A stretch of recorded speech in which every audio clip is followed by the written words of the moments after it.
Hello, and welcome to another episode of The Kindness Habit. I'm so excited for you to meet our guest today because she has a passion not only to be kind to humans, but also to animals. So I have known our next guest for over 8 years, and I've been inspired about her willingness to give back to her community. I know her through the National Speakers Association, and she was very giving in her time with the chapter. Also, she currently writes for our magazine. So she's someone who lives kindness every day. And today, when you listen to this episode, you're going to get ideas about how you can be really focused in your community with animals. So please help me welcome my guest from Texas, Amy Castro. Woo! Thanks for having Welcome. me. Hi, welcome. Thank you so much for coming on the Kindness Habit podcast. Of course. And it's awesome to see you. So tell the listeners, I said you're from Texas, but tell us exactly where you are in Texas. And then also, I see a lot, if you're not watching the video, I see a lot in your background. I've already seen some animals. So tell us where you are in Texas and who else is in your house right now. Okay, so I am located in Alvin, Texas. We have what we refer to as our rescue ranch out here on 7 acres in Alvin, Texas, which is a kind of southwest or so of Houston. Okay. And it's a small town. It's got some nice rural open areas, which made it perfect for us to relocate to and get out of suburbia and have a little bit more space to help more animals. So we made that move in 2018 after living one town over in a, regular subdivision like a lot of people live in for about 20 years. Oh my gosh. And so how long have you been in Texas? I've been in Texas since I got out of the Air Force, which would have been December of 1992. That makes me old. And you were in New York? Yes. Yeah. I was born and raised in New York and then went to school in DC and ended up in Texas because I met my husband in DC. Oh my gosh. So you feel like you're now a local after 30 years. I think so. Right. Yeah, definitely. My roots still lie in New York. When people say, where are you from? My instinct is always to say, well, I'm from New York, but I live in Texas. It's like, what do you mean by from? Like, where are my people from? They're from Scotland and Ireland. But... You're like, that's a big question. Big question, yeah. So I have always been inspired just by, like I mentioned before in your intro, just your willingness to give back to the community. And also I follow you on social media and see all the kind acts you're doing with animals. So you have now 7 acres and you have, you're going to have to tell us a variety of animals, but I've been so inspired that you have such a range of animals, what you do, who you help, but also I want to know, how did you start to do this? I feel like millions of people love animals, but to take it to the level in which you do, how did you get into that? Well, again, always have loved animals like a lot of people and always had many different pets, much to my parents' chagrin at sometimes.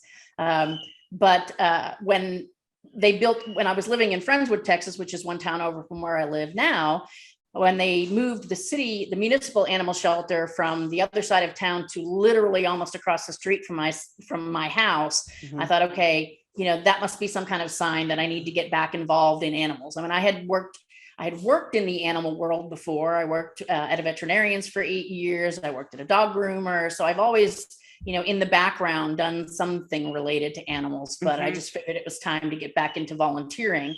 And when I got into the volunteering, that's when you see that the need is greater than any one facility can manage. It's very easy to get overwhelmed. That's why, for those of you who are listening to this, if you've ever found an animal and you've reached out to a shelter or a rescue and they say, I'm sorry, I can't help you. It's not that they don't want to. It's just there are so many animals in need and there's only so much space, physical space and people to help. Oh my gosh, yes. So when you were doing what'd you say? It's a challenge. Oh my gosh, yes. And when you were doing your volunteering, was there one particular animal or story that really inspired you to say, you know what, I need to do something at a bigger level? Because I know that we're all inspired, by a particular situation. So was there a tipping point, a particular situation at where you were volunteering? I mean, there were probably many, but one story that really kind of sticks out to me was a very senior poodle who we named Veronica. And she obviously was pretty close to being completely blind. I mean, she could see, you could tell she could see movement because she'd move her head, or she could have been using her sound. I've since learned now that I have a cat with no eyes, and it's amazing how she can chase a ball, chase her brother. She might have just been using sound anyway. But she, was deemed unadoptable, and because of her age and because of her medical condition.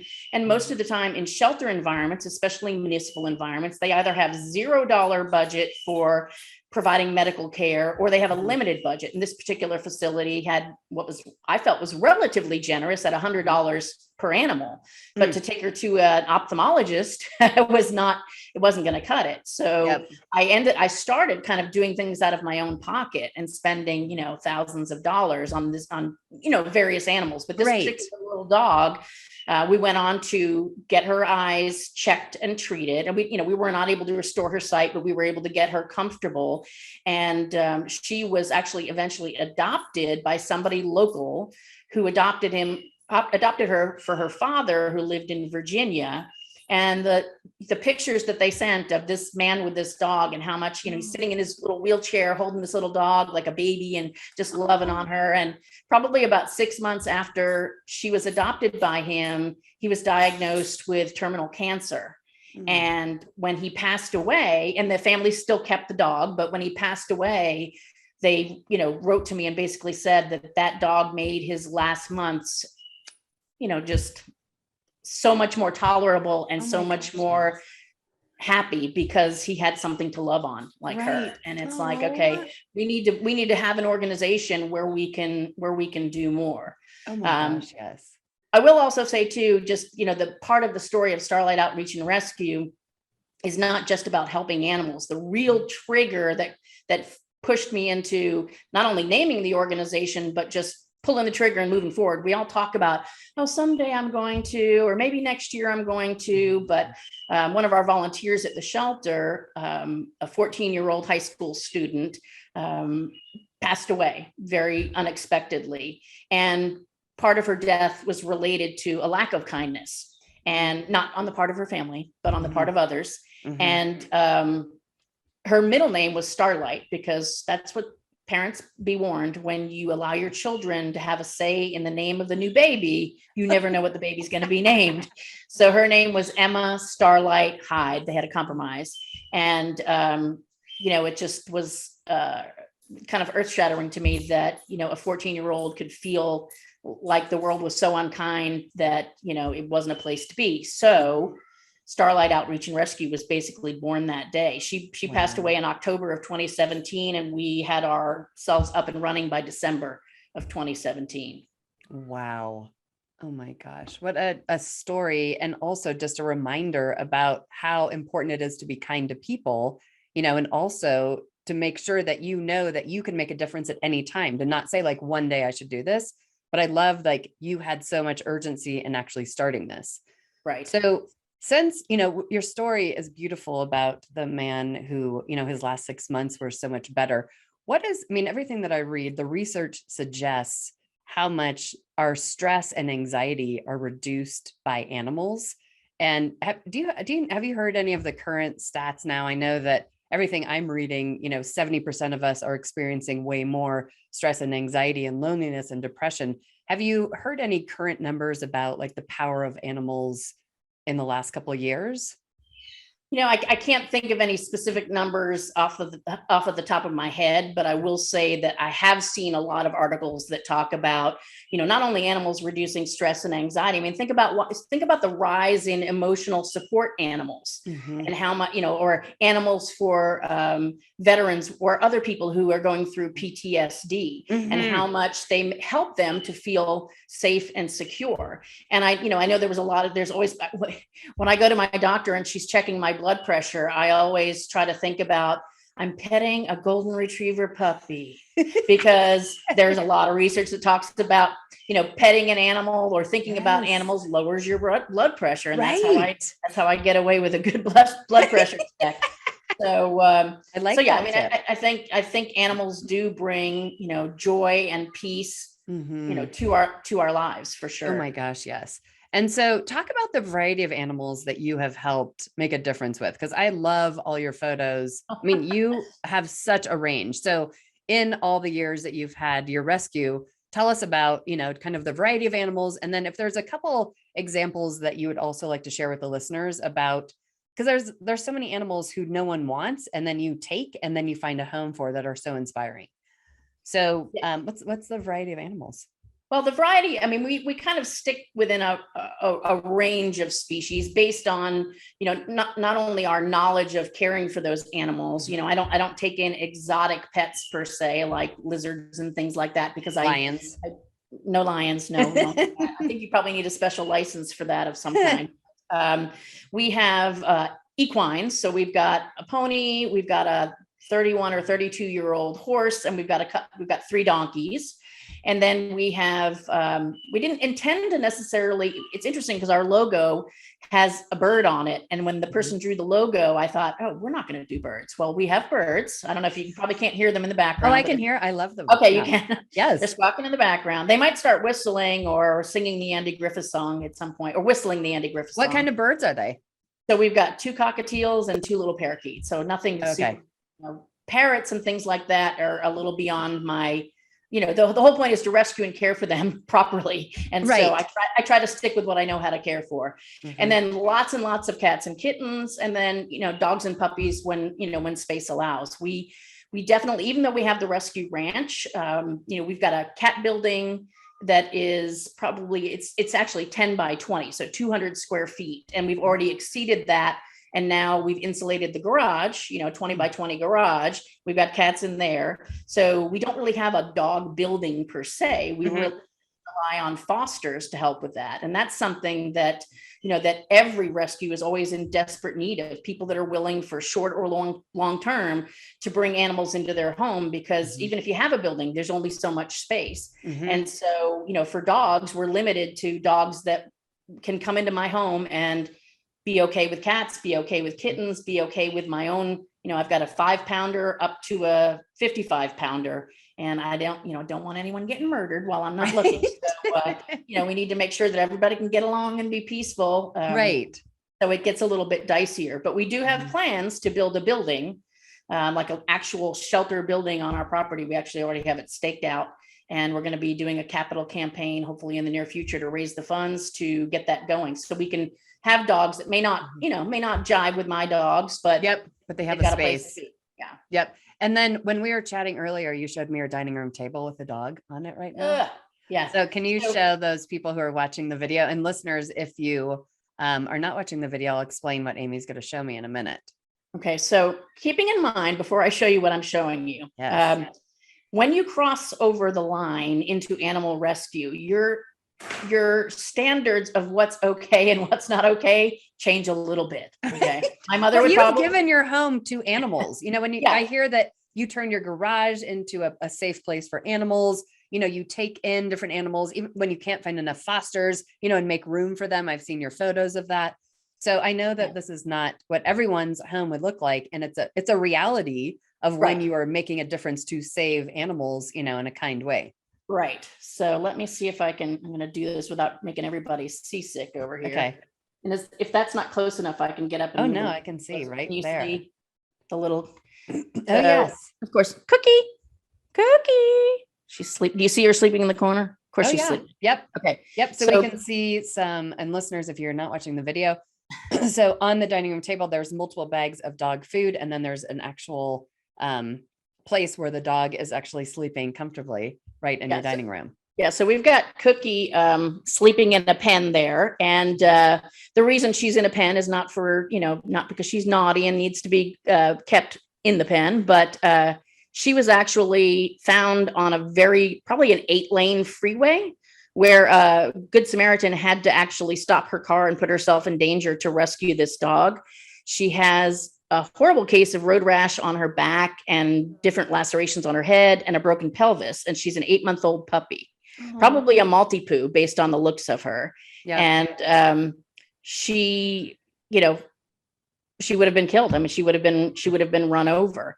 And Mhm. so, on one hand, people are not always kind, but then you look at the person who puts, and I'm not advocating anybody put their life at risk, but Mhm. is willing to do that, to help this little dog and get her to us so that we can do the right thing and get Mhm. her care. And so she's in there for cage rest, so she doesn't jump around too Hurt much. And herself, right. the pelvis is just going to kind of heal on its own because she's a puppy. And Mhm. I left the dog food bags up there because pretty much on a daily basis, we get a box from somewhere that basically represents other people's kindness. So people want to help us and support us.